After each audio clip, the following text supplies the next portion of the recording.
Olá!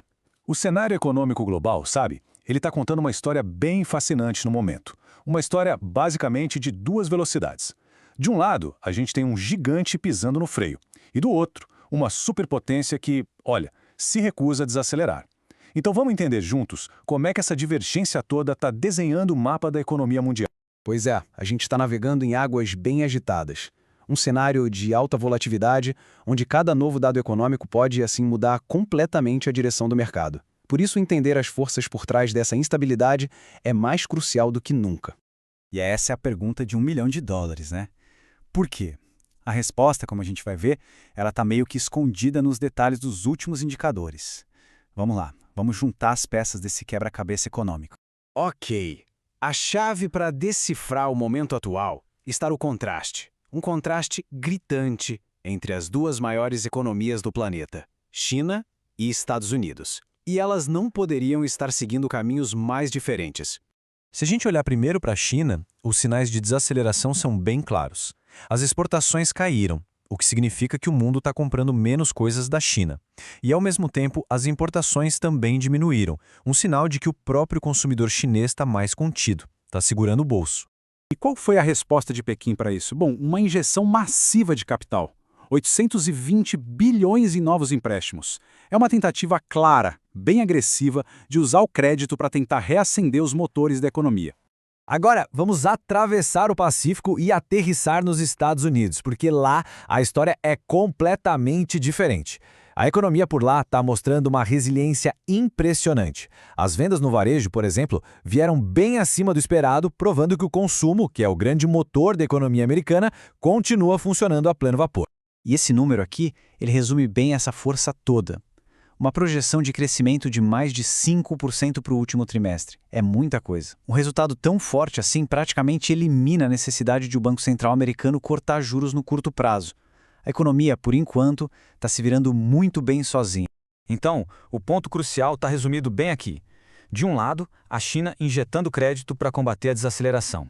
Do outro, os Estados Unidos com uma economia superaquecida sustentada pelo consumo, mesmo com juros altos. São duas forças opostas que estão moldando o cenário global agora.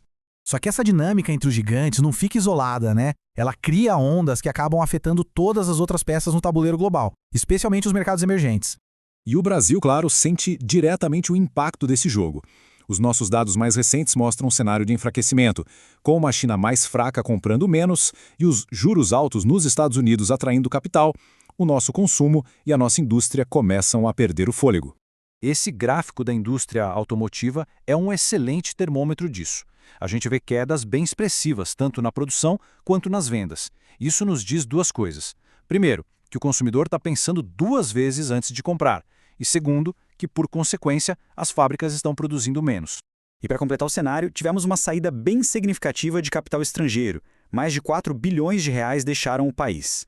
E a lógica é simples, né? Quando sai mais dólar do que entra, o real se desvaloriza.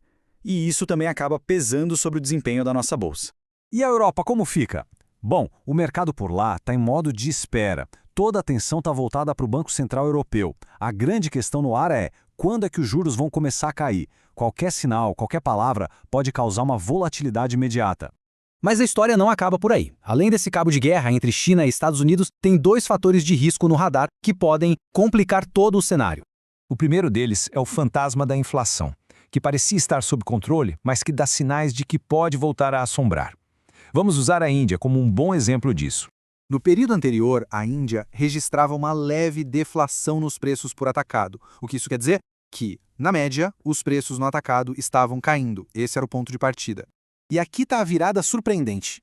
De uma queda de 0,32%, os preços simplesmente saltaram para uma alta de 0,30%. Essa inversão de deflação para inflação é um baita sinal de alerta, porque pode deixar os bancos centrais de mãos atadas, com menos espaço para cortar juros. O segundo fator de risco, ele vem das commodities, mais especificamente do petróleo.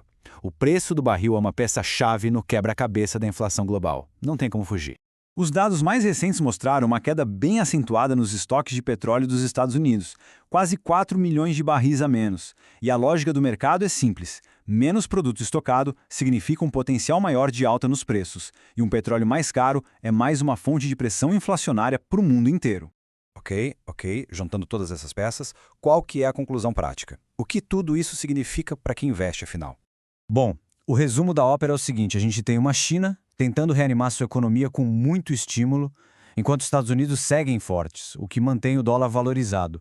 E isso, por sua vez, pressiona economias como a do Brasil e garante que a volatilidade nos mercados, essa vai continuar sendo a principal característica do momento.